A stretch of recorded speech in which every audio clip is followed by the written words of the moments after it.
Good morning. Welcome to Truth for Today. This is Daiqing Yuan, your host and teacher, pastor of Abilene Bible Church. Today we are continuing our study of Daniel, and this is Daniel 1 and 1.2 because I have preached this series in my church, and since our sermon is longer than the TV program, so I have to spread out. Each sermon will be spread out into several programs. So each sermon is a mini series. But overall, we're teaching Daniel, which is part one of eschatology. Okay, we want to know what to come, right? We have faith in what God has done. We have hope in what God will do, and then we have love to live in between. So now we're looking at what God will do in the future. So, part one, our first mini-series in Daniel, is a brief history of Old Testament Israel, the context of biblical prophecy. If you want to know what God will do, you have to know what God has done. And then a history of Israel actually will go all the way back to the history of the world. So we have told you that the whole biblical history can be separated into several periods: pre-Israelite periods, early Israelite period, middle Israelite period, later Israelite period, the Gospel, and then the New Testament period, and then the church period. Okay, so basically there are about 2,000 years of pre-Israelite period, and then there are about 2,000 years of Israelite period, and then about 2,000 years of church period, and at the end, after that, will be 1,000 years of millennial kingdom of God. So we are talking about the first stage of the world history according to the Bible, not according to the secular history. Okay, according to the Bible, there was a time from creation to the calling of Abraham, and we know the exact time, 3893 BC, was the time of creation. That's the first major event, and we know the exact date. The first month, first day of the first year was Nisan 1, 3893 BC. And by the Bible, it says it's a Sunday, and we can verify it indeed is a Sunday. And the second major event of the pre-Israelite period is the fall. Pretty soon after the creation, Adam and Eve were tempted and they fell. And I think that time is shorter than a month because that's before the conception of Cain. And the third major event was the flood. And the flood happened in 2238 to 2237 BC. The beginning date was the second month, 17th day. The ending date was second month, 27th day, the next year. And the difference between them is exactly 365 days. And the time from creation to the fall is called the age of innocence. From the fall to the flood is called the age of conscience. And in the age of innocence, there's no sin. In the age of conscience, the conscience fell. Okay, but it still has a remainder of the image of God. So the world is ruled by conscience because it doesn't have the law, it doesn't have the government. And the fourth major event. Okay, the first is the creation, second is fall, third is the flood, and the fourth is called the Tower of Babel, or the confusion of language, or scattering of nations, or called division. It happens in the last year of Peleg, whose name means division. The Chinese history, we can find a complete match all the way from Noah.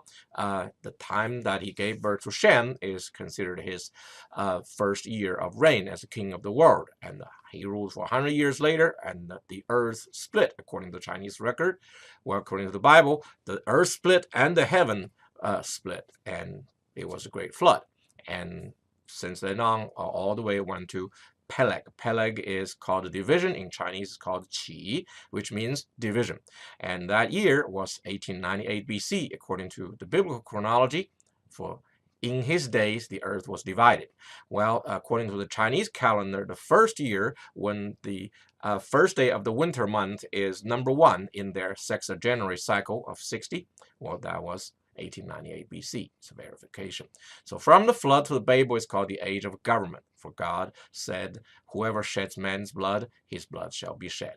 And therefore, it's not by personal vigilante, it's done by a government. So government's role, its duty, is to do justice, basically to use evil to conquer evil, to restrict evil, use death penalty to restrict murder.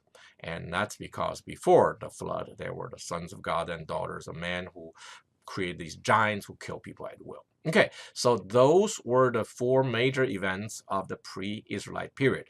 Here is a synopsis of that time, the chronology of the pre-Israelite period. The creation was on Sunday, Nisan 1, which was in the Gregorian Gregorian calendar, April the 1st. In however, the real time is the day before, the night before that, March 31st, in the evening, Saturday, 6 p.m. That's in Jerusalem time. That is the time of the creation of time. Okay, space and time and matter and order and the heavens and the earth. And that's the time of creation. And that year is 3893 BC, and we call that the Annos Universi, the year of the universe, 1. Okay, the year 1 of the universe. And in 1655 years, okay, in the year 1656, that's when the flood came. The flood lasted for 1 year. After a while, there was, Peleg, and Peleg's last year, the Tower of Babel happened. And Abraham was 48 years old at that time. And then 22 years after that, when Abraham was 70, it was his calling. That was 1876 BC. And he exited Ur. He came out. He has his exodus from Ur on the same day, which in the Jewish mind, in the Israelites' mind, is the same lunar day, plus the same weekday. So it's the same day as the time of the exodus of Israel from Exodus. So they all came out on Nisan 15th, and it was a Friday. So that's the general picture. And in this time, which it's around 2,000 years, and there are several short periods or event in the Bible, like the creation week, the year of the flood, and the confusion of the language. So one is a week long, one is a year long, and one is an overnight event. These three short periods in the Bible have been lengthened by the secular academia. So they created something called the secular time scales, STS. Okay, they stretched biblical events or short periods of time, like the creation week, the year of the flood, and the event of the confusion of the language at the Tower of Babel, into long time periods in order to fit in the required long time for the biological macroevolution, which macroevolution means one species going to a higher, more complex species. Microevolution means the same species have changes and they have or the same kind. Okay, the biblical kind is a group of biological entities that can breed with each other, and they can continue to breed. You see, the horse and the donkey, they can breed one generation, but the mules are sterile, so they are not really the same kind. Okay, biblical kinds are those that can breed and continuous to go on. So microevolution is in the same kind, things change due to the reaction to environment, the situation change, characteristics change. That's called microevolution, and that is real. The natural selection, and that is real. However, the macroevolution of biological entities evolve naturally without external design to go from simpler to more complex, that has never been proven. Okay? And it's just a assumption. It was a theory made up to provide a potential counter theory for the biblical creationism. And that's really because Charles Darwin, he knew that his family had been non-believers, and he doesn't want to be with God and separate with his grandfather and father. So he said, I must make them not in hell. So that's why he created this theory. And science has never proven it, but there are theories that try to match it. And thanks to the power that controls academic and publishing and this evolution creation myth. Evolution is not creation. Evolution myth for the not creation, but the beginning. Okay, that has continued to last, even though science has accumulated a lot more evidence against it.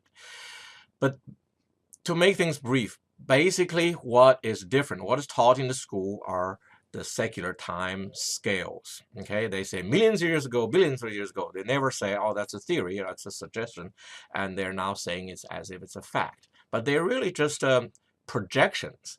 They have made the creation week into 13.7 billion years. How did they get that? Well, because in the creation week, on the first day, God created heaven and earth, and on the middle of the first day, God created light, and in the fourth day, God created light bodies, which are the stars. And in other words, he created space, and then they filled the space in stars on the fourth day. So it was really a 1 week event.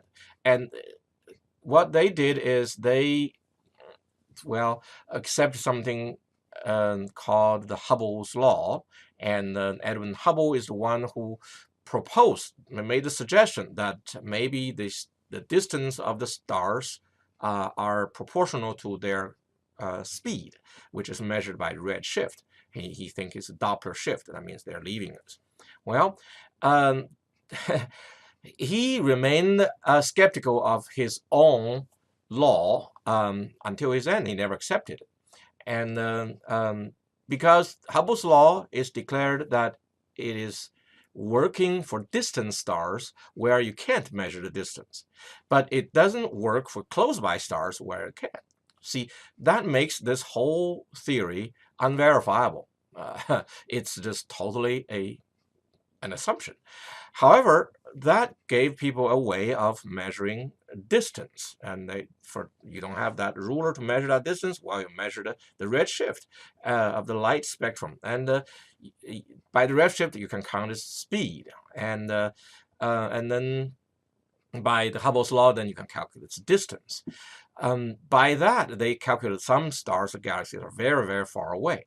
However, there are evidences against it. We know that there are observations. Halton Arp is the honest astronomer, and he observed that some quasars, quasi-stars, quasars that are that have very high redshift. He observed that, by the Hubble's law, they're supposed to be very far, right? But he observed that there are pairs of quasars on the two sides of a galaxy, which has very low redshift, which means it should be very close. But he observed hundreds of these pairs besides these. How come it's so symmetric? As if they are thrown out from that galaxy. But then they should be on the same distance. But how come they have different redshifts? So it is more likely that redshifts are the results of the newness of matter.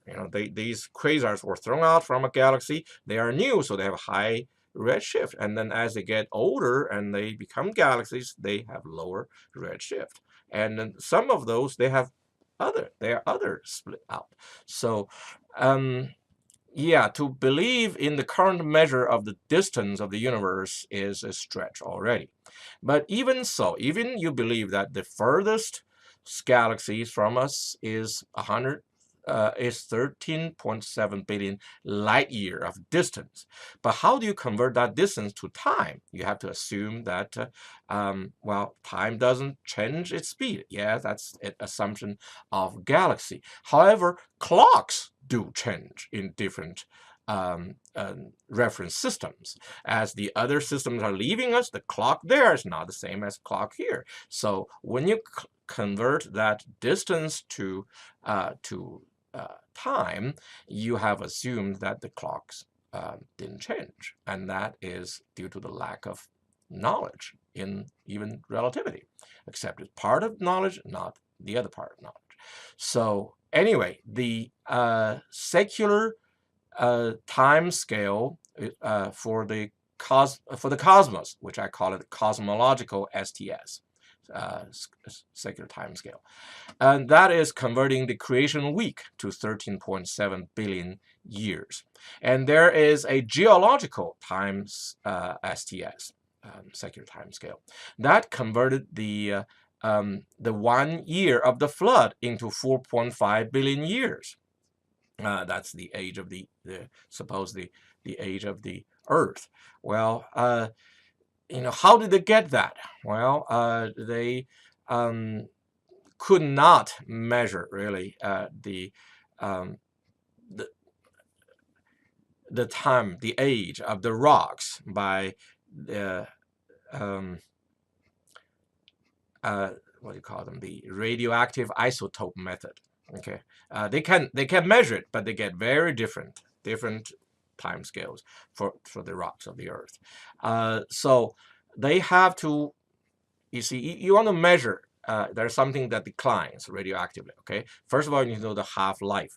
The half-life of the radioactive isotopes. I think it's potassium and uranium. They have the half-life about a billion years, and we have measured no longer than 100 years. How can you be sure that it's it's a billion year long? Usually for a half-life that's a hour long, you need to measure at least half an hour to have the at least 15 minutes, a quarter of it, to have a curve, right? Otherwise, you have many ways to curve these kind of random data. So first of all, the half-life is a question. Second of all, you have to know the initial mother element and daughter element ratio. If you assume that initially in this rock there's no daughter element, all of the daughter element of the rock today came from the mother element in this rock, then that's a legitimate assumption. You can calculate the time, supposing you know the half-life. However, using the same method, you measure the rocks of the Earth, you get very different results. So, and if you assume that some of them may have both mother and daughter elements, then all the potential years are possible. So how did they get the 4.5 billion light years? Well, they measured one, what do you call them? The meteor, a rock that came from space. They think it used to be it's from the meteor belt between Mars and Jupiter. You know that there is a law that measured the distance of I think the radius is proportional to a integer squared, something like that. And then there is one missing between Jupiter and Mars, and that one scattered and became a meteor belt. And due to disturbance, some of them may fall to the Earth. So they measured this one meteor, assuming its initial daughter element is 0, and they measure 4.5 billion years. And by the assumption of stardust, and it was Immanuel Kant, the philosopher, who made the assumption that the solar system is the condensation of a stardust and formed this one sun, one star with the many planets. That theory I think it's debunked by the facts itself. If they formed uniformly, why are some of the planets not rotating the same way? Venus is rotating the other way, and I think it's Uranus or Neptune is Uranus sideways. So there's God is pretty, I think, hilarious. He made these things to make jokes on those who trying to transcend him. So anyway, the geological time scale, secular time scale of the Earth is made by measuring a meteor, not by the Earth itself. For the usual way to measure the Earth, you get very diverse results. And the so-called geological column of many of ages, Jurassic age, whatever, those are Cambrian age. Those are they never exist in one place. There are different places and they in the world, and they put them together into one column. How do you put the order of up and down? Well, by the assumptions in evolution that the complex animals should be later, so it should be above, and then simpler animals should be below. Well, now we found that in Cambrian, the lowest bedrock, and all of the non-vertebrate animals are present.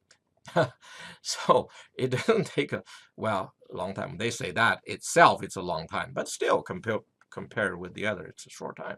So yeah, God made a mistake. In reality, okay, all of these layers are the results of that 1 year of flood.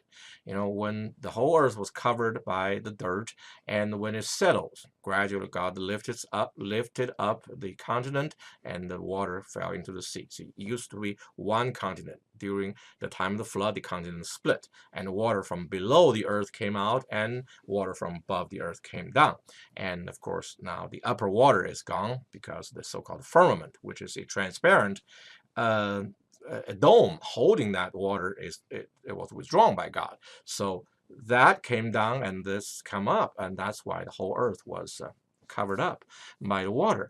And as God later, he let the continent move, and then the continents rose up, and then the seabed sank down, so the waters gradually all fell into the seabed. And during the time of falling, there was a time of making the sedative rocks, and it was a gradual sediment, different layers, and there are different kinds of ionization, different kind of heaviness of the particle, and so they came into different layers. Okay, and the fossils, they were all animals that died during that flood. And why weren't any human fossils? Well, humans were smarter, and then they went to higher place, so they ended up floating and then got rotten, and the dumb animals stayed where they were, and they were totally covered by the flood, and that's why they became fossils. So did the oil, petroleum, come from the oil? Some people said that before, but probably right now we'll say that is part of the creation. That is not formed by the dead animals during the flood. However, were dead trees part of the coal? There seem to be physical evidence for that. And how long does it take? Well, with the right temperature and pressure, you can make an existing wood into coal in about 10 minutes. Okay, so it is not a matter of time. It is really about the totally suppressed by covered by dirt, and you have the right pressure and at the right temperature, then it was a quick process. So again, geological STS is a extension of a 1 year short time period in the Bible into a long time period, 4.5 billion years, supposed to be the age of the earth. And then there is an archaeological STS, which is making the event of Tower of Babel. Overnight, people wake up, suddenly God confused the language, everybody word is goop-de-ga, and nobody can understand anyone else, so they form a smaller people group and split into nations. The Bible gave us 70 names, so 70 became the symbol of nations, while 12 is a symbol of Israel, and then the church. Okay, so Jesus appointed 12 apostles, then 70 apostles. Coincidence? Probably not. And I think the archaeological time scale is the extended that Tower of Babel into millions of years of evolution, 2.5 million years. They say that's human beings began, and then they formed people group and nations and so on. And the problem is their measure of time, of ancient time archaeology, especially Middle Eastern archaeology. It's based on the assumption of Egyptian time scale, and Egyptian chronology has a lot of errors. So again, all of these STS are together serving this biological STS. So that is really the purpose. It's about giving evolution a possible way of being real, and they're not. These are not reliable, and they have more assumptions than facts. And the Bible is more reliable because God is the real eyewitness of creation. He's the only one. And of course, from the flood, we have Noah and his family, and that gave us more evidence, and we have the biblical history as well as the Chinese history to that match each other, and now science gives us validation too. Thank God. Amen. Abilene Bible Church was entrusted for over half a century with this duty of serving the people at home in Sunday mornings in our community, to hear from God about His grace and goodness, about the love of Jesus, and about our responsibilities and wisdoms for spiritual life. The world is getting darker, but the light of Christ shines brighter. Hatred and indifference are taking over the society, but truth and love always saves and heals individual souls. We know that the time of wickedness and evil will prevail, but only shortly. But the second coming of Christ is in sight, and it will correct everything. That is why we love you and we serve you. It is with this assured hope that we minister to you gladly. And we will continue to do so as long as God makes it possible financially. This is a viewer-supported ministry. If you are thinking about supporting us, do so according to the leading of the Holy Spirit, and do it gladly. May God richly bless those who give, because their gifts represent not only their love for us, but ultimately God's love for us and for them and for you. And God's love never fails. Let's listen to Him, love Him, and love others, and bless this ministry, and through that, bless all the people in our community. Amen.